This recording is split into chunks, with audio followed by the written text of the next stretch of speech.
All right, future trauma nurses, welcome. Today, we are diving deep into one of the most intense and time-sensitive topics in the ER, thoracic injuries. When that patient rolls into your trauma bay with chest trauma, every single second is critical.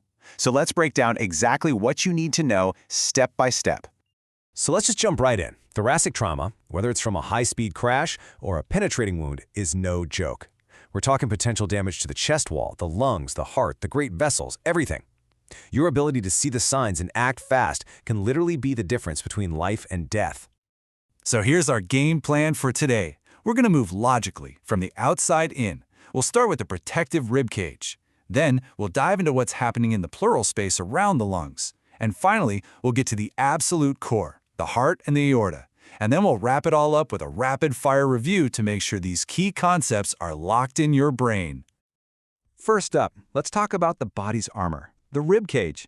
Now, it's built to protect, for sure, but when it breaks, it actually gives us some major clues about what might be seriously damaged underneath.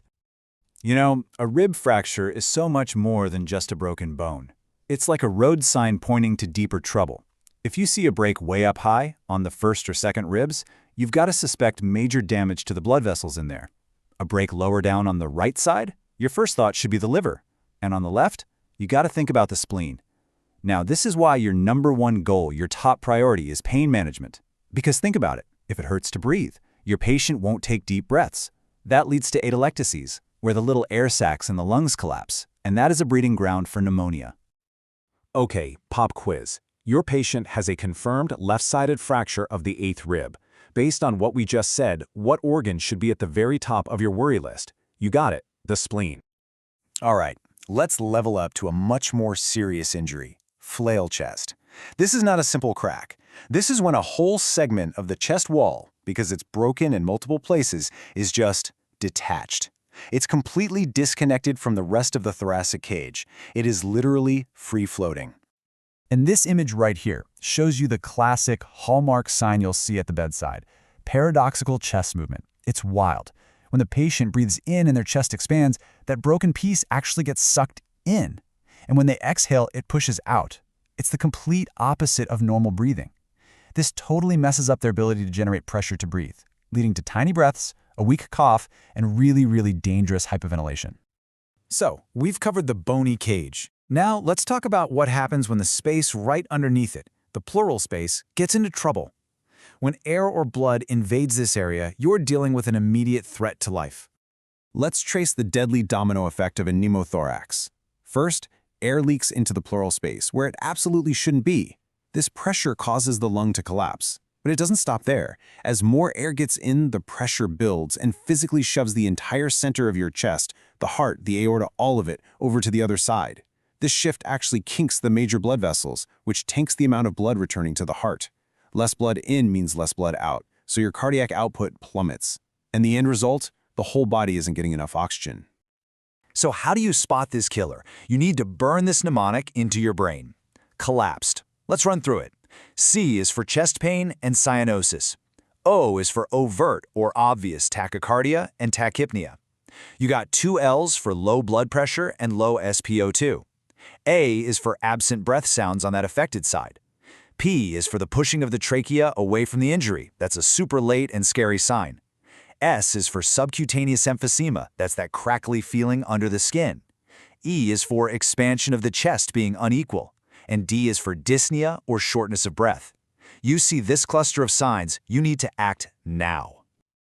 Okay, so what if you have an open pneumothorax, a sucking chest wound? Your immediate action is everything. You have to cover that hole, and you'll use an occlusive dressing. But here's the part you can never, ever forget. You only tape it on 3 sides. Why? Because this creates a one-way flutter valve. When the patient breathes in, the dressing gets sucked down and seals the hole. But when they breathe out, that untaped side lifts up and lets all that trapped air escape. If you tape all 4 sides, you risk turning it into a tension pneumothorax. Now, a close cousin to the pneumothorax is the hemothorax. It's happening in the same place, that pleural space, but instead of being filled with air, it's filling with blood. And this gives you 2 massive problems at once. The lung is getting crushed, which causes respiratory distress, and the patient is bleeding out inside their own chest, sending them into hypovolemic shock. We've handled the ribs and the space around the lungs. Now we are going deeper, right to the engine room, the pump and the main pipes. We're talking about the heart and the aorta. Injuries here are often the deadliest. So, a cardiac contusion, think of it as a bruise on the heart muscle itself. You see this a lot in high-speed car accidents. A classic sign, a steering wheel-shaped bruise on the chest. But the key symptom you gotta watch for is chest pain that does not get better with nitroglycerin. That is your huge clue that this isn't a typical heart attack. These patients need an EKG and to be admitted for really close monitoring. Next up is cardiac tamponade. This is what happens when blood starts to fill up the pericardial sac, which is the little bag the heart sits in. As that sac fills with blood, it starts to squeeze the heart. The chambers literally can't fill up with blood anymore, which means they can't pump effectively. Cardiac output just plummets, and the patient spirals into cardiogenic shock. So, how in the world do you spot this? Well, there are 3 classic signs that you absolutely, positively have to memorize. It's called Beck's triad.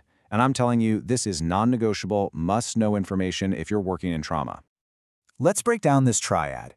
First, you'll see jugular vein distension, or JVD. Makes sense, right? The heart can't take in any more blood, so it's all backing up into the veins. Second, when you put your stethoscope on their chest, you'll hear muffled or distant heart sounds because you're trying to listen through a layer of fluid.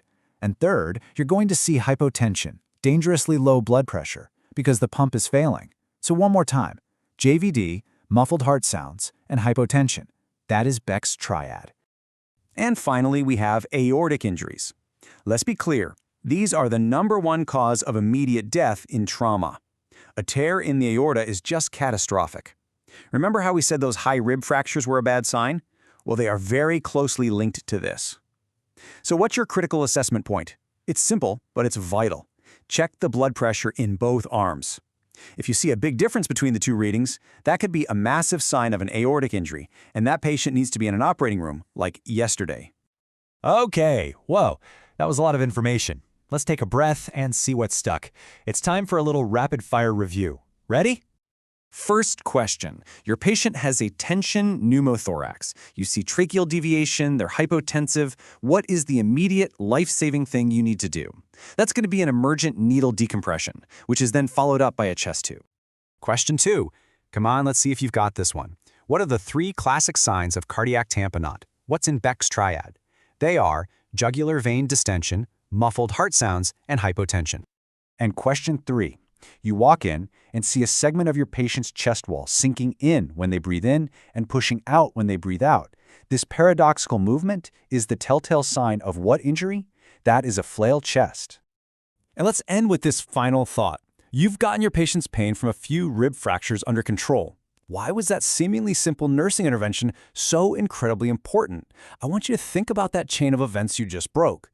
Good pain control means the patient can take deep breaths. Deep breaths prevent atelectasis, and preventing atelectasis prevents pneumonia. Never ever underestimate the power of those fundamental nursing skills. They save lives.